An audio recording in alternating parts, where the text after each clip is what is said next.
My name is Leah Courtney, and I'm a homeschooling mom and a business owner at As We Walk Along the Road, and I am super excited about this video series.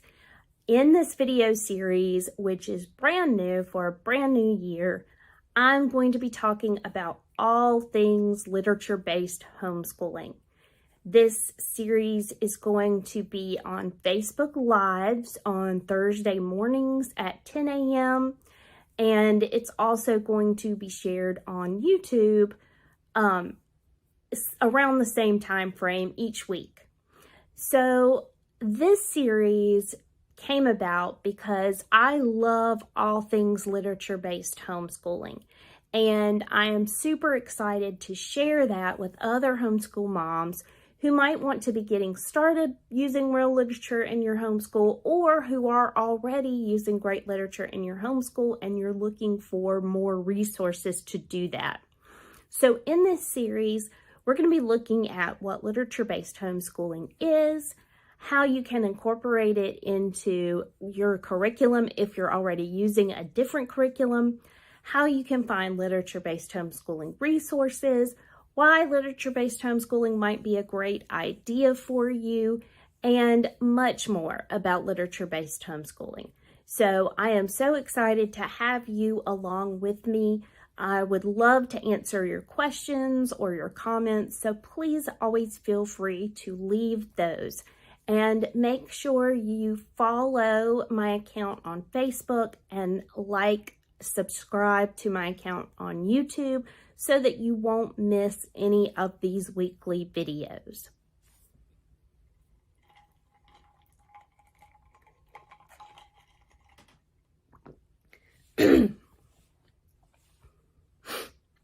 Today I want to jump in and start at the beginning. We're going to talk about what literature-based homeschooling actually is. And to do that, I'm going to give you a little bit of a background to how I got started using literature-based homeschooling. So when I talk about literature-based homeschooling, what I mean is learning that is based on real books as opposed to textbooks and workbooks. And I, as a person who has always loved reading great books, I found myself floundering with the homeschool curriculum we were using. So I had been a classroom teacher before we had children. We always knew that we wanted to homeschool our kids, and so when I got pregnant, I finished out the school year and then didn't teach anymore. In the school that I had been teaching in, it was a small private traditional Christian school, and we were using a fairly structured curriculum that was very much textbook and workbook based.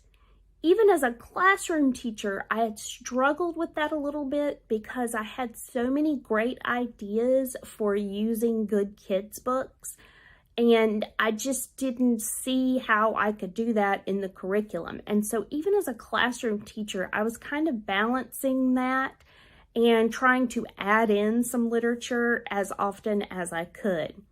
So when my kids were old enough to homeschool, I used the same curriculum that I had been using in the Christian school, mostly because that's what I knew. It was what I was comfortable with. It was what I was familiar with. And so we started there. After not very long at all, I realized that this was really not working for us. I felt like we were doing lots of busy work. I felt like my young kids, who at the time were kindergarten, first grade, I felt like we were doing so much workbook type work. And I can remember distinctly one day sitting with my daughter and reading out of our little history textbook that we had. And I realized that this was so boring. She was bored, I was bored, and it wasn't a good thing because it was only in about first grade. This was pretty soon to be getting bored with school. And I knew then that I wanted to change. So I began talking to some friends about my dilemma and how I wanted to use real books for homeschooling. And I had a friend who introduced me to Charlotte Mason. Now, Charlotte Mason homeschooling could be a whole thread of its own videos.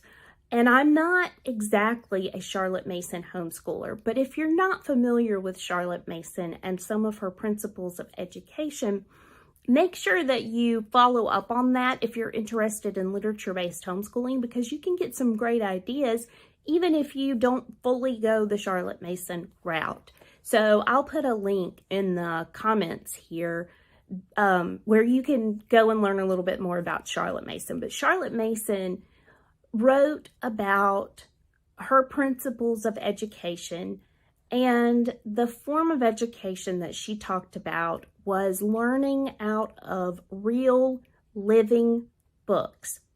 So she was talking about books that really held your interest, books that had value beyond just being a textbook that taught you some facts about a specific subject, books that you would want to come back to again and again. And I got really excited about this thought that we could actually do the majority of our learning based around these real living books instead of with this structured textbook workbook style of curriculum. So literature-based homeschooling can be the core of your curriculum, meaning that you don't use any kind of traditional curriculum that might have textbooks or workbooks. Instead, all you really do is read good living books on the topic and learn from that. You can also have living books as a piece of your curriculum. And this would mean that maybe you do have a little bit more of a structured curriculum, but instead of following that curriculum step by step, you also incorporate lots of great books into your curriculum. For example, one year I used an American history textbook with my younger girls in elementary school. And instead of just reading through the textbook, we would read sections of the textbook, and then I would find lots of great living books on that particular topic, and we would branch off from the textbook and read those for a while. So you can use living books in that way and have a literature-based homeschool curriculum in that sense.